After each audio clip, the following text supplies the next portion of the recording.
एक समय की बात है।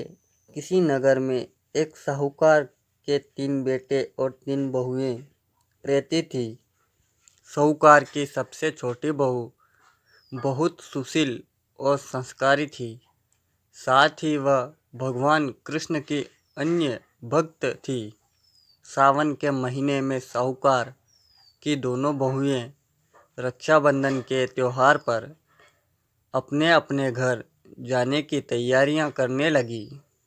सुबह जल्दी उठकर घर का सारा काम करने लगी तो छोटी बहू ने पूछा, क्या बात है दीदी, आज इतना जल्दी जल्दी काम क्यों कर रही हो?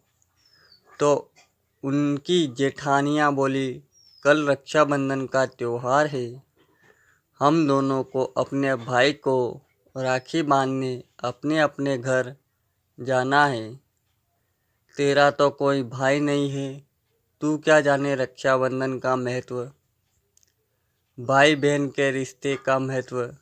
छोटी बहू को ये बात बहुत बुरी लगी और वह भगवान श्री कृष्ण के प्रतिमा के पास खड़ी होकर खूब रोई और बोली, यदि मेरा कोई भाई होता तो आज मैं भी अपने घर जाती।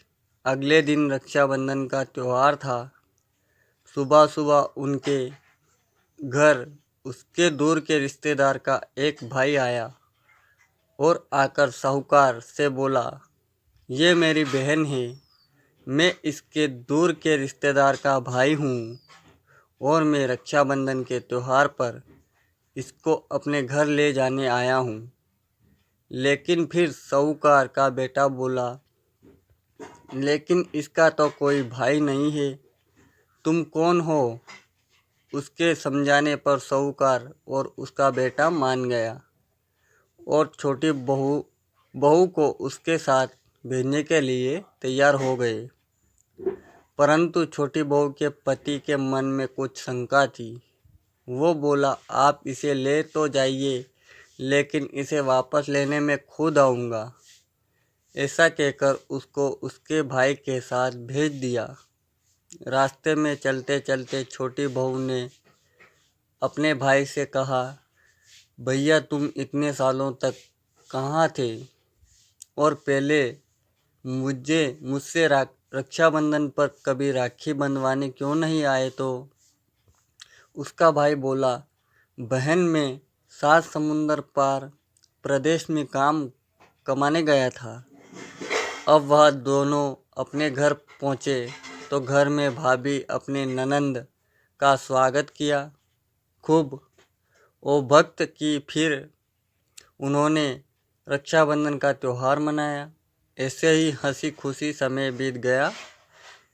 एक छोटी बहू का पति उसे लेने उसके घर आया। महल जैसा घर और ऐसो आराम देखकर वो चकित रह गया। भाई और भाभी ने उसका खूब ओभक्त करी और अगले दिन सुबह सुबह भाई और भाभी ने उसे उसके घर के लिए रवाना किया। विदा करते समय उसे खूब सोना चांदी हीरे दिए। थोड़ी दूर जाने पर छोटी बहू का पति बोला, अरे मैं गलती से अपना कुर्ता वहीं भूल गया आया हूँ। तब वह बोली, कोई बात नहीं, आपका कुर्ता तो पुराना था, इतनी दूर वापस जाएंगे तो घर पहुँचते पहुँचते अंधेरा हो जाएगा। लेकिन उसका पति बोला, नहीं, मैं वापस जाकर अपना कुर्ता ले ही आता हूँ। ऐसा कहकर वो दोनों अपने अपने भाई के घर वापस गए।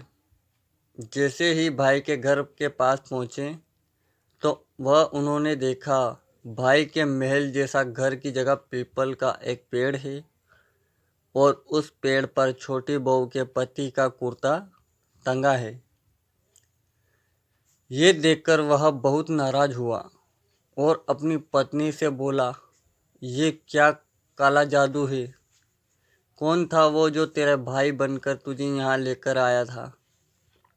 मुझे तो शुरू से ही शक था, इसलिए मैं तुझे लेने आया था।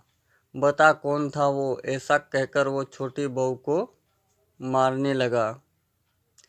इतने में तेज प्रकाश के साथ भगवान श्री कृष्ण वहां स्वयं प्रकट हुए और बोले, मत मारो इसे, ये मेरी बहन है। हर साल रक्षाबंधन के त्योहार पर ये मुझे राखी बांधते आई है और अब मैंने इसका भाई होने का फर्ज निभाया है। इसे मैंने अपनी बहन माना है। छोटी बहू और उसका पति हाथ जोड़कर श्री कृष्ण के चरणों में गिर गए और फिर सब खुशी खुशी से रहने लगे। धन्यवाद। अगर कहानी अच्छी लगी हो तो लाइक और कमेंट और शेयर ज़रूर करें और चैनल पर नए हो तो सब्सक्राइबर ज़रूर करें। आपके लिए अच्छी अच्छी कहानी लेके आएंगे।